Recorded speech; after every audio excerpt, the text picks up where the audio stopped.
Welcome to lesson 4. I'm getting a little bit faster at getting into this. Okay, it's good to have you back again. Hope you have read this lesson on audience and context in Christian outreach. So the context is everything that is going on in a person's life, all the things surrounding them. For example, an example of context, if we had talked about being in lockdown and not able to travel or go to the movies or restaurants 1 year ago, it would have made no sense to people. It was like we were talking about a foreign country, which we were in a sense. But now that we've all experienced it, we can talk about it and everyone knows what you're talking about. So speaking to people about things they understand is using the context of their lives to talk in a meaningful way about Jesus. So if we have a look at the first task, if you notice Jesus' little second paragraph there, Jesus always took into account what was happening in the community, what sort of jobs people did, were people hungry or sick, and he gave his message in a way that could be understood and made real to his audience. So he spoke about things people knew about.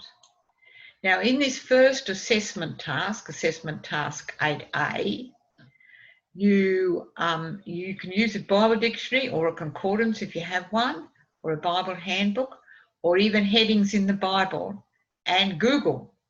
Google's a good way these days to find Bible references that have are about farmers and sowing seeds.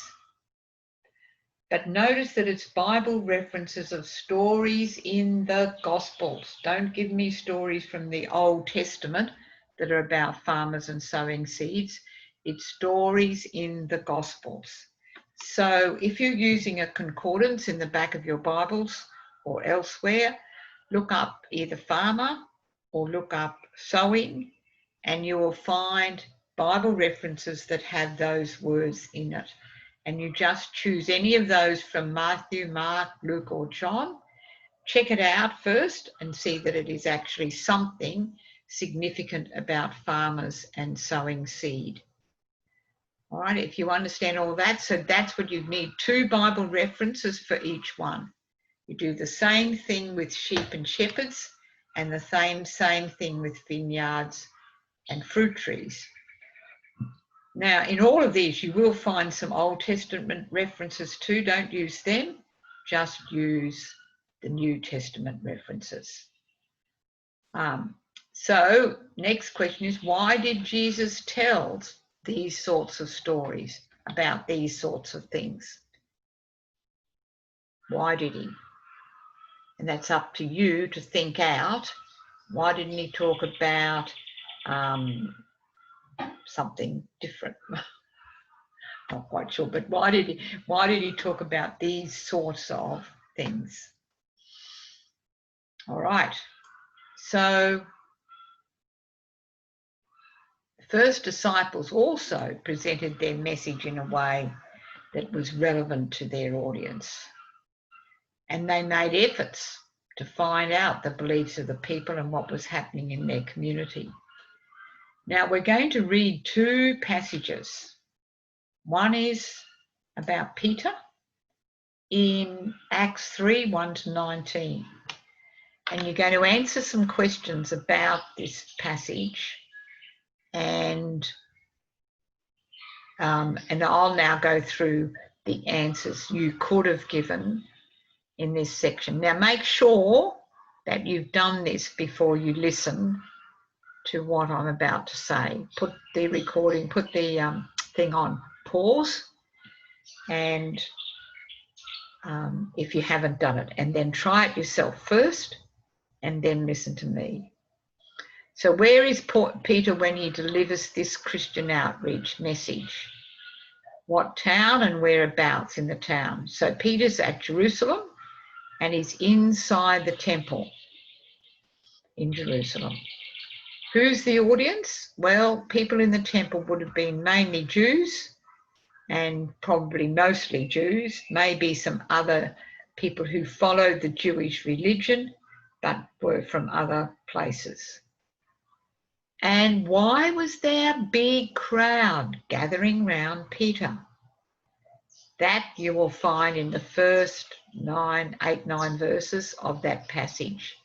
And it was because Peter and John had healed a man who had been born lame. He'd laid there all these years and now he could get up and walk. And that was why there was a big crowd all gathered around him. And what was Peter's message to them? Well, the main point was that Peter and John by themselves had not healed this man, but the healing had been done through this person, Jesus. And then Peter went on to explain who this Jesus was. He was God's Messiah. He talked to the people about God's promised Messiah. This was the person who would come, and this Jesus who they'd crucified but had now risen again. It was in his power that they had risen. This man had risen, had got his movement of his limbs. And nothing to do with them. It wasn't their power at all. It was the power of Jesus, and who they had then told more about who this Jesus was. The next passage is a passage from Acts 17, 16 to 31. So what town was Paul in when he delivers this? And he was in Athens, in Greece. And who's the audience? Well, the audience were people, members of the city council, who were all Athenians, people who lived in Athens, and they worshipped many gods and many things, not just, stone gods, sun, things like various things. They had lots of different sorts of religions. They were very interested in religions, different religions. So the main points of this message is that Paul had found an altar to an unknown God. So he starts his message with this unknown God here that you have an altar to, because I can see you're very religious, he said. This God I'm going to tell you about. And this is the God who made the heavens and earth and created all things. He doesn't live in temples, but he gives life and everything else to all peoples. He made all nations from one person, and God has done all this so people will look for him and find him, because he gives us all we need to live and be who we are. We are his children, all of us. So that was Paul's message. And then your assessment task is give at least 2 differences between the message given to each group. The message given by Peter to that group of Jews and the message given by Paul to the Athenians. Give it 2 differences between the messages.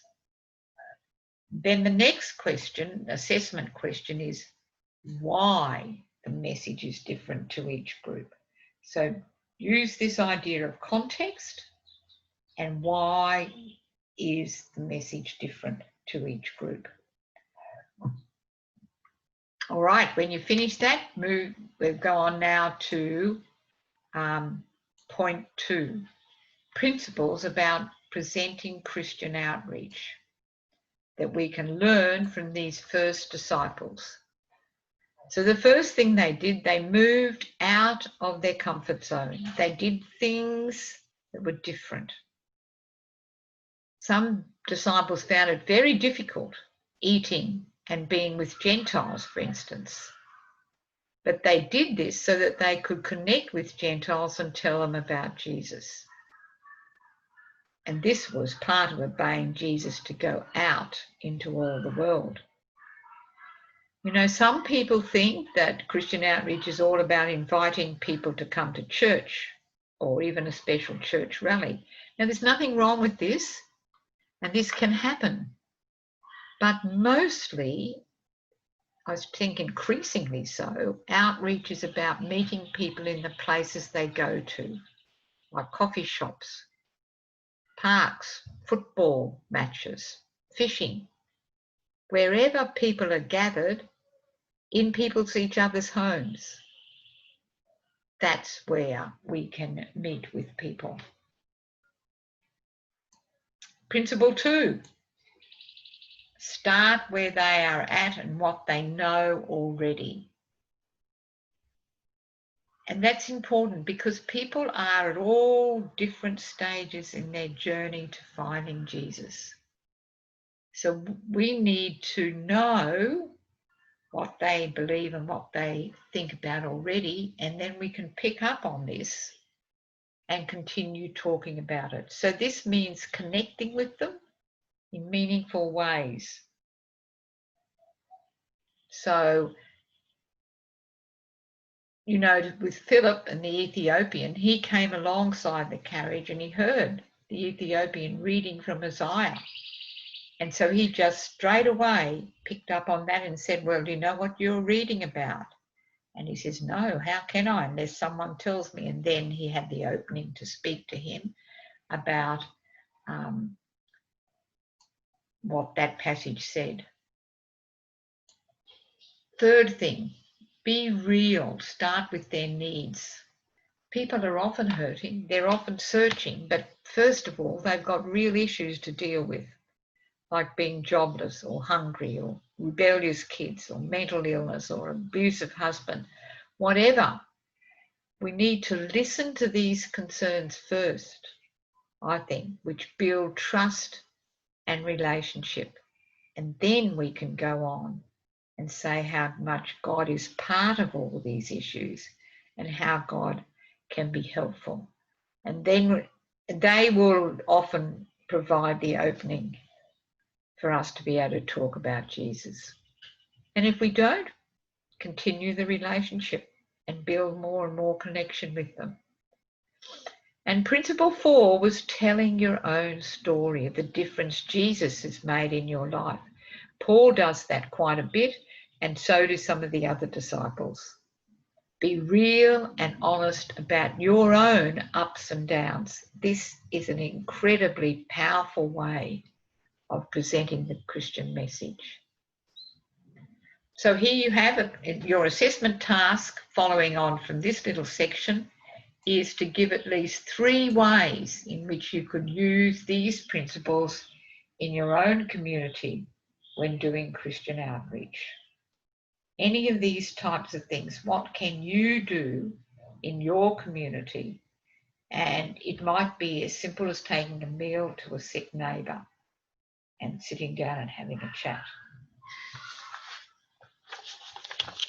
Now we're going to move on and have a look at how different in ages changes how you present your message.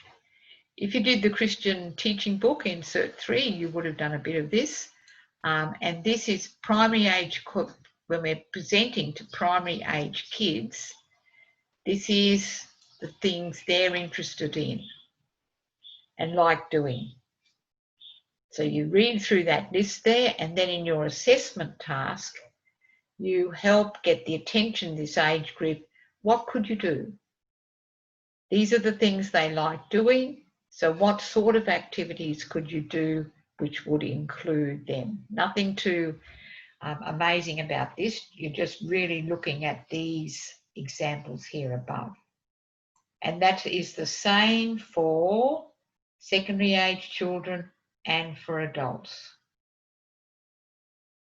All right, and that finishes lesson 4. And here are some little quiz questions relating to lesson 4. So, first question. On my piece of paper.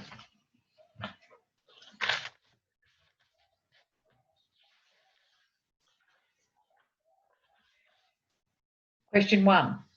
It is good to find out what is happening in people's lives so you can act and talk meaningfully about God. Is that true or false?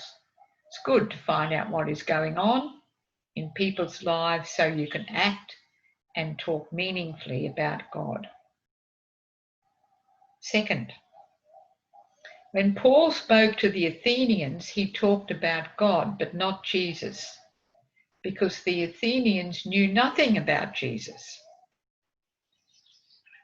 True or false? Number 3, when Peter talked to the Jews in Jerusalem, he talked a lot about Jesus because they would have all heard about Jesus' death and resurrection, because this whole happening happened soon after those events in Jerusalem. When Peter talked to the Jews in Jerusalem, he talked a lot about Jesus because they would have all heard about his death and resurrection. Number 4, a very good way to do Christian outreach is to invite people to church services. True or false? And 5, both adults and teenage kids, secondary age kids, are interested in the big questions of life. Why are we here? Etc. All right. Answers. First one, yes. True, it is good to find out what's happening in people's lives so you can talk and act meaningfully. That means actually connecting with them in friendships and other ways. Second one, yes, Paul did speak to the Athenians about God, but not Jesus, because the Athenians, most of them would never have heard of Jesus, but he did talk a lot about God. 3, when Peter talked to the Jews in Jerusalem, he could talk about Jesus because they knew about Jesus. They were there in Jerusalem when his death and resurrection happened. So yes, that's true. But a very good way to do Christian outreach is to invite people to church services. Not really, I don't think. Not the sort of church service, morning communion services that are fairly not exactly meaningful to them. It's not a bad thing. I mean, it's not a terrible thing to do, but it's not the best way to do Christian outreach, at least initially when people are searching. When they become Christians, then that's a completely different. You might disagree with this, that's fine. And 5, both adults and secondary age kids are interested in the big questions of life. Yes, they are. Very interested. Spirituality is of great interest to them. Maybe church is not, but spirituality is. Okay, thank you for lesson 4. In a short, and goodbye till I see you at lesson 5.